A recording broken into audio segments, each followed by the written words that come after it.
Katatapos lang ng Lent and I'm pretty sure karamihan sa atin ay umiwas sa karne nitong mga nakaraang araw.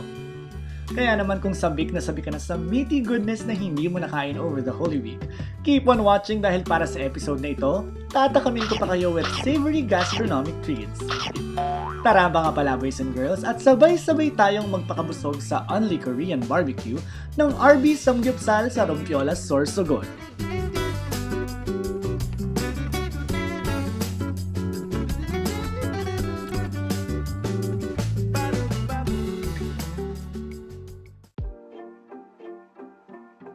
Maliban sa relaxing na seaside view at amazing na boulevard, matatagpuan din sa Rompeolas ang premier samgyup house sa aming probinsya, ang RB Samgyupsal, where they serve a generous amount of pork, beef, and other side dishes. As a matter of fact, sa sobrang generous ng resto na ito, nabigyan tayo ng opportunity na maimbitahan at tikman ang nagsasarapan nilang mga pagkain. So, kung nagugutom na kayo pagkatapos nyo mag-ikot-ikot sa city, pwede kayong dumaan dito sa RB Samgyupsal. It's an unlimited Korean barbecue restaurant dito ulit sa Rompeolas.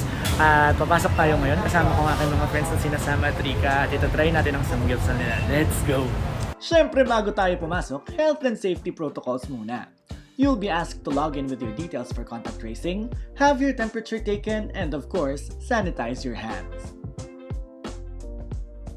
The restaurant has quite a nice interior with minimalist design which will surely set the mood for you and your appetite.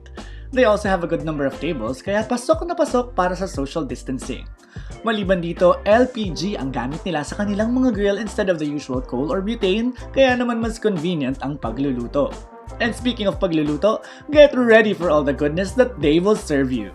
As mentioned earlier, generous sa karne at side dishes ang RB Samgyupsal. Meron silang 4 na klase ng pork which comes unlimited for only 419 pesos. Pero kung gusto nyo namang matikman ang 4 na klase ng kanilang beef, you may avail of their unli pork and beef set for only 499. Maliban sa meats, magsasawa ka rin sa dami ng kanilang side dishes which include egg soup, cucumbers, glazed tofu, corn, marble potatoes, sweet potatoes, japchae, Korean meatballs, and of course, lettuce and kimchi. You can also order a pitcher of iced tea or di kaya naman ay soju para sa full Korean experience. After i-serve ang complete set, syempre simula na ng chibugan. Just always wash your hands with soap and water and punta kami dito Christmas.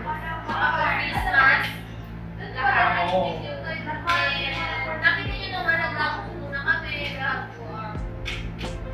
They were the fridge for drinking alcohol. Pero mas better talaga na nag-uwi. Pero iba po talaga yung mas masarap na alcohol. So parang po sa kalaman na ang galing yung pag-ikot sila, sa go. Ay talaga? Oo.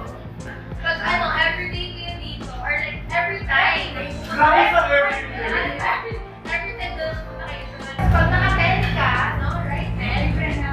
Pag 10 mo na busy dito, dito na 1 out of 5. 4.5. Tapos ito, kasi nasarap yung tofu.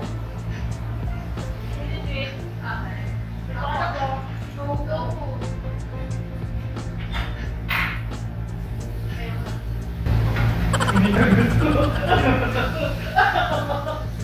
Paano yung makakain mo? Kakain mo? 2.5 yung tofu. Bakit ito? Gusto ko siya kasat ako. Pero yung no. Ito, 4. Gusto ko na yung kimchi. Kaya hindi na ako kain ng kimchi. Okay, ano naman na?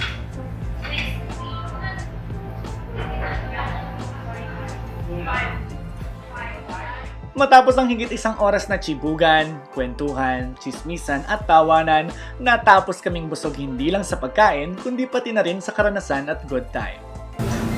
Alright, that's it pala boys and girls. Nandito pa rin tayo sa RB Samgyupsal dito sa Rompeolas sa Sorsogon. Nakaubos na kami ng napakaraming karne. At nakailang refills na kami ng side dish. At meron pong bagong newfound love for kimchi. Yes! Madam Sam Marchan. So, Ayun guys, kung mapapadpad man kayo dito sa Sorsogon, you should really definitely try eating here. Unli samgyupsal siya, napakarami nilang side dishes.